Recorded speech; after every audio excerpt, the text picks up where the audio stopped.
Hi guys, ngasi India ka South Africa cricket final le tuna koi keno macha ga yengdoi ne koi ahum yengdoi ne koi ngasi gi video macha am tang samjara ka vlog oina dinate keno hai tare dum day to day kai tauri ge sum share tang ni gi sina kangsu doi ne chak peruk nih peruk nah itu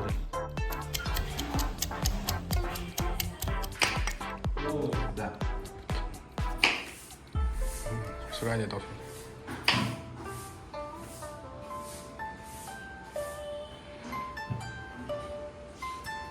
ốp của sàn nó rồi xoáy đâu đã thao mà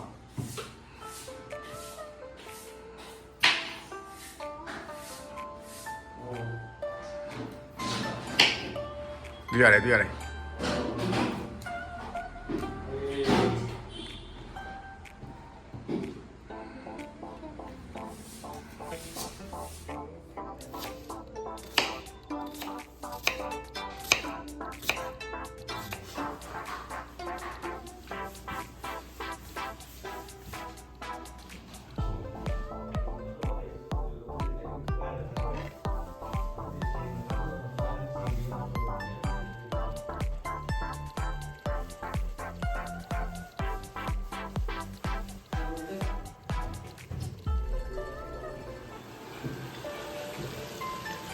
Nakanda peruk kangsu mata waktu ini peruk kan full li si peruk ni peruk full ya.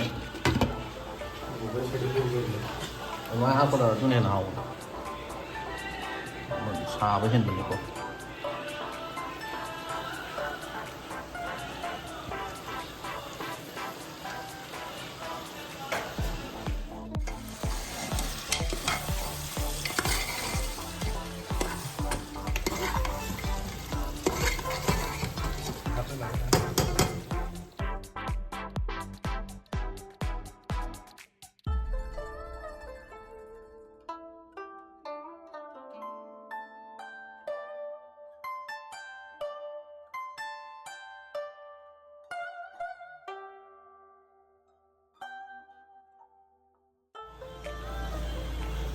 네, 하늘이라. 사는 동안 봐. Wah saan. Ani untuk kau ya. Dia.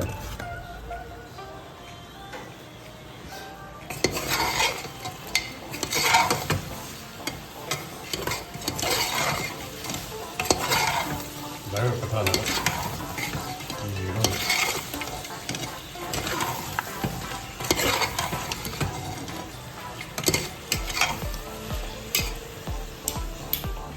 Manggan jangan tahu kan?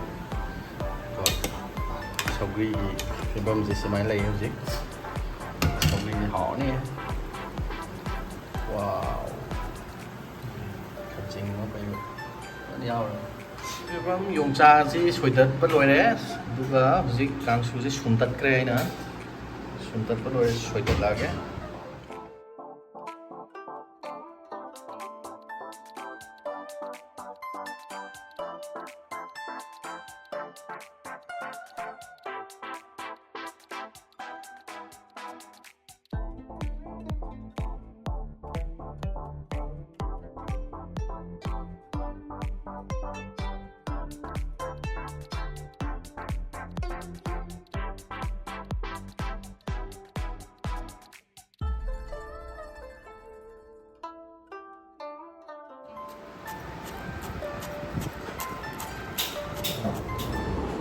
Nga đi xem già gà đúng không? Già cái tôi chứ bỏ.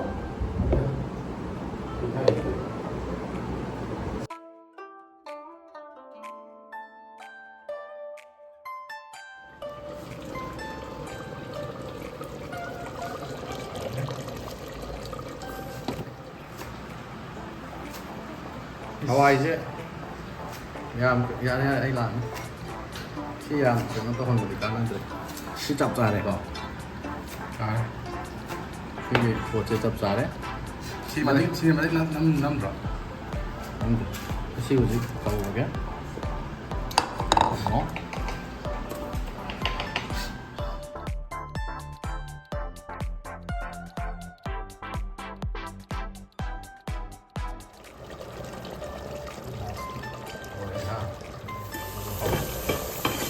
Rồi đấy. Cái con này nó tàu sần lên xin ra đi chứ. Ai tàu đấy. Tàu với cây với. Xin nó vào. Mày Hấp dẫn lấy. Cái hấp dẫn đi. Đi con này. à.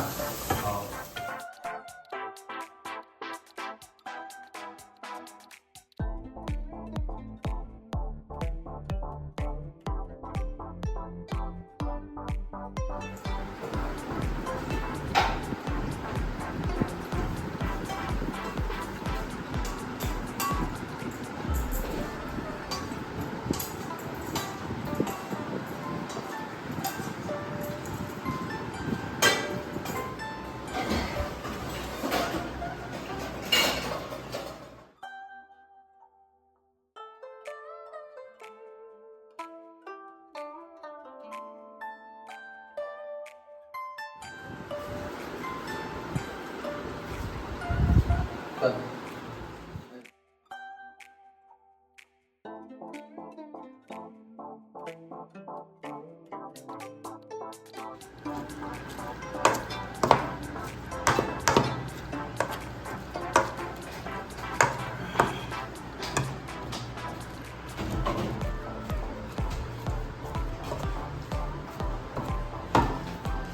Xin mình ra làm gì?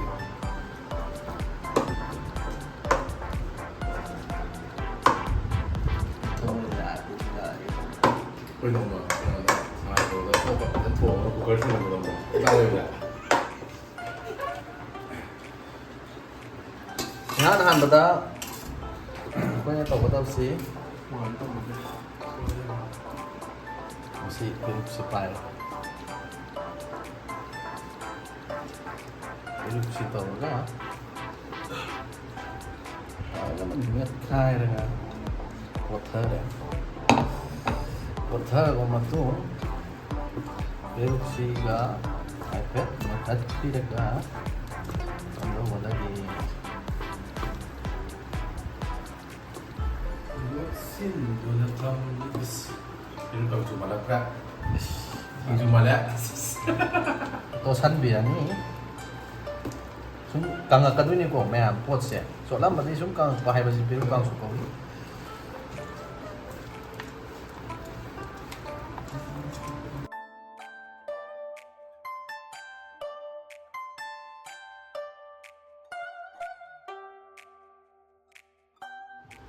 Macam je kaya ama kan hao yang tahu ni kok.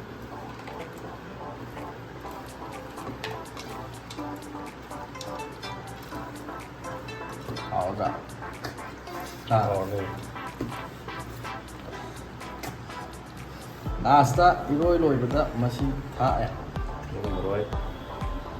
Spring onion ni masih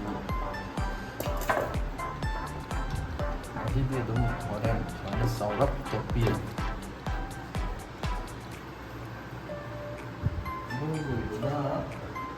Mana musi nampak tadi gong kasar.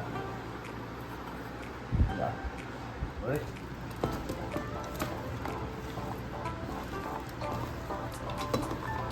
Buat penambang minuman juga.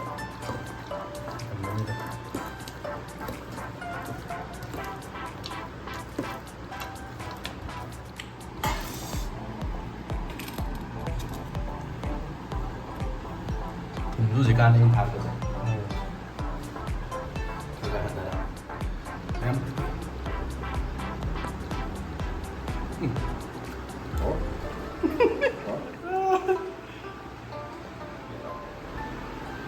Pro Sobri Kangsu As Kangsu quá ông jadi lay tre mấy em sini khôi gi ngasi gi cricket final gi mathel kan khôi gi lay ba combination ji masini khôi si loi rồi na final lom đó mấy ta mà sang là gì ạ It will get slower eventually, so it will get closer to do balls better and will get more wicket for the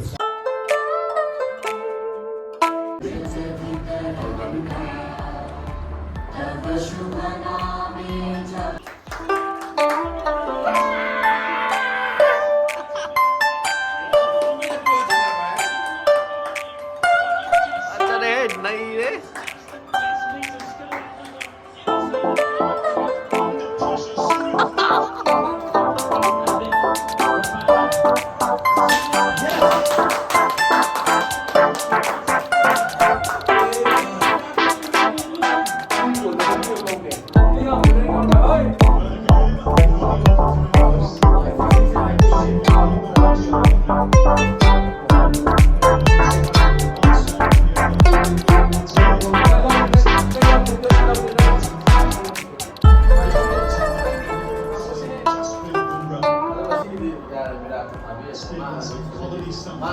Loyal, we're back into this contest. Well, you won't be rewinding that. 너무 소유를 26 from 4 overs. It's 151 after 16 overs. And unfortunately, the last thing he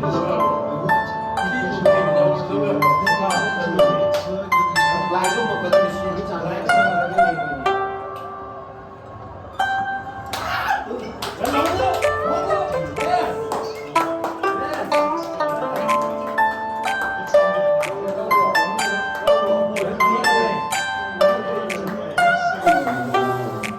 야, 누구 봐. 나 중요한 식스제 좋아. 가만히 봐. 가만히 봐. 프레셔. Why? 그래, 여러분들. 깜빡 왜? 예. 안 잡고 오자고 왜? 아이, 왜요? 나보라 안 잡고 오자고 해가 벙들이 부드러봐 우리 날도 그랬네 지금 잠깐. He's demanding two 안 잡고 오지나 벙들이 부드러워 날도 그래 go away to defence, and everything is secure. Taking time, great shot, but getting the field in the unbelievably correct position. 안 잡고 오지나 계속 그래 They've got it covered now.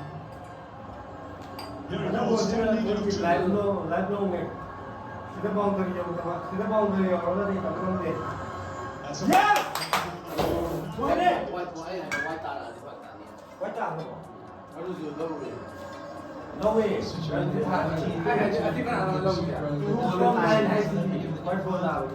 boundary twice, if it is on the ground, the inference super on this one. 안 잡고 오지나 벙들이 여기다가 벙들이 여기다가 Shot was a bit of a niggle, but he started to Hey, get mentally. 벙들이 He just 여기다가 lost the wide. That was a big wide. 벙들이 It's 여기다가 하는 게 아니야 너무 bra. He wants to stay away from the 어이, ball. 난 거. Stay away from Rabada's 받아들어. down the ground. 물 나오나요? 찔. 그거 아, 계속 들어가지. 그래. Here goes 난네, 그냥 딱 나오잖아. 어이, 여보, 자. 어때? 비에 땀땀 빠래. 오케이, This 집에. is the air. This should be taken. Let's do it.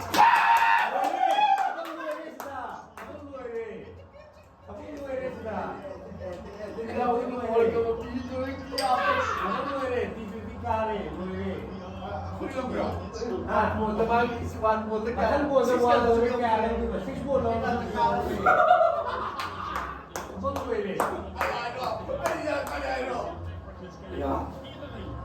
얘네보다 다 나불어. Compared to the one he's previously